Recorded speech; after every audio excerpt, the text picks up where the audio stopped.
Hey there, it's Dr. G again, and today I have a special guest. I have this guy right here. His name is Dad to me, and most everybody else calls him Pop. Say hi to the people, Pop. Hi, everybody. My name is Nadine Acloque, and I'm Dr. G's father.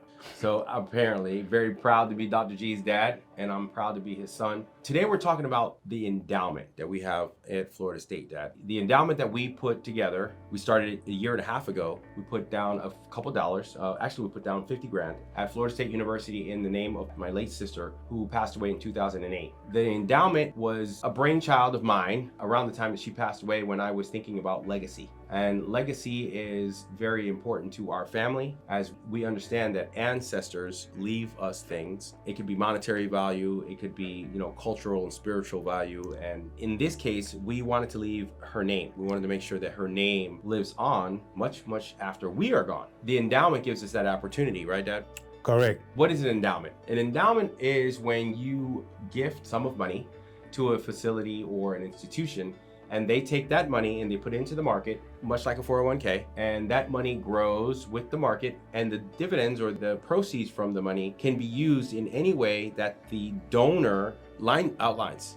And our endowment, Dad, has the ability to, specifically written to give back at least $1,500 every year to 3 minority women in the space of healthcare. If they have any type of aspirations to become anything in healthcare, it doesn't matter to us if it's a nurse practitioner or an LPN or a nurse, a registered nurse, or a doctor. Or what I want to cause my life's passion would be, and if it were to happen, I would be extremely happy, is to one day cause the next Black female surgeon general. That would be pretty awesome, right, Dad? Correct. I guess the reason you started as on a healthcare endowment because Nadine, Dr. G's sister, of course, my daughter, she was a nurse when she passed. And she had passion in that training she received in her classes and stuff like that. And she had loves to take care of people in general. So that's the main reason, I guess, you start that endowment. So her name could be, as you say, as a legacy and stay forever like a 360. That's a majority, I'd say 50% of the reason why I started that. The other 50% of the reason why I decided to start the endowment the way I did, it's the Nadine L Acloque Baby Pearl Endowment at Florida State University. Well, the reason I started, the other 50%, is to increase the number of Black minority women in healthcare with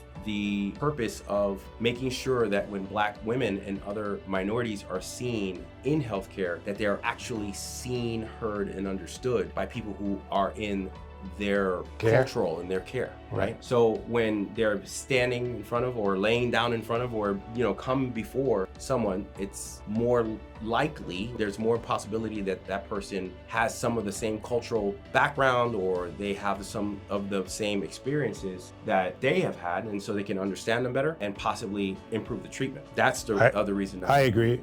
Right. And could be anybody, it could be, but I understand you doing more for young minority women, if I'm correct. Is that right? 100%, Dad. Okay. And I'm going to ask you a question now. Why you choose a woman? Yes, that's a great question. That's part of the reason I chose women is because, in my estimation, from what I know from my sister's case, I believe that part of the reason that she was not seen, heard, and understood when she went to go get care is because she was not seen by a woman. That's the reason why I'm choosing women, and I believe her situation chose me, not that I'm choosing women. The whole process, everything that's happened up until today actually chose me. We didn't choose this to happen to us. Right? No. It chose us, and I believe that there's nothing wasted. There's no purposeless things that happen in our lives. And if you sit to look at them and understand them and see how you can cause something going forward, that you can find your actual passion and your purpose. And I think that's where I found my own passion and purpose, is to continue to put that aspect or that deficiency I believe that resides in healthcare, put that on the forefront and do something about it. And that's what we're doing with the endowment. Agree. I guess you thinking about women in our culture in Haiti, we give women a lot of credit. The reason women always in the house taking care of their children. And for me or for any Haitian, they give a lot of respect to women. I remember myself when I was growing up in Haiti, my mom always home taking care of us. She does everything, like washing clothes, cook, make sure we do our homework. She always on top of it. And I think a woman in healthcare, I'm not knocking men out of it, but a woman will pay more attention to a human being than a man. Understood that. I know where you're coming from. I don't want the viewership to think that you're coming from a place that, women have to do, the only people that have a heart. But there's a humanism in a loving touch that only a woman can give in many situations. And I think that's very important, that even men, we get in tune with that empathy that women have naturally to treat our patients like human beings that they are. Correct. But again, to clarify that, if any of you viewers are watching right now and they don't understand exactly what I'm trying to say, let me explain a little bit about it. A woman is more attached to their kids or children because that child first conceived, it's inside a woman. And that child is attached to that woman for 9 months, like we already know.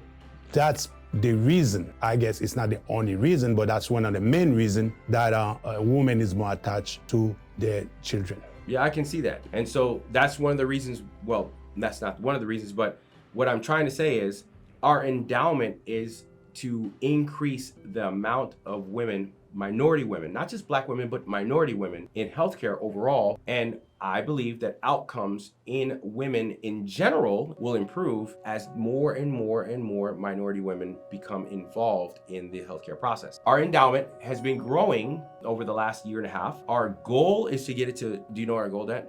I don't know yet. What would you like our goal to be? I say 300,000. Very close. Our goal was originally 250,000, and now it is actually around 325 to 350,000. We want to get there in the next year and a half. Very ambitious, we know, but we believe that we can make this happen with partnerships, with getting out into the community and letting everyone know. And one of the ways we do that is to have events with other folks, and we are also venturing into a crowdfunding situation where you're going to see more and more of the Baby Pearl Scholarship Fund in point of sale at your local restaurants all over the Southeast. We're going to also have a campaign in some of the local schools, especially at Florida State, where we're going to reach out into her sorority. She was a proud member of AKA, and let the young women know that, they can also grow the fund and also benefit from having the opportunity to grow the fund and help themselves along in the process at school. So the initiative is starting now in 2024. We've already made all the paperwork,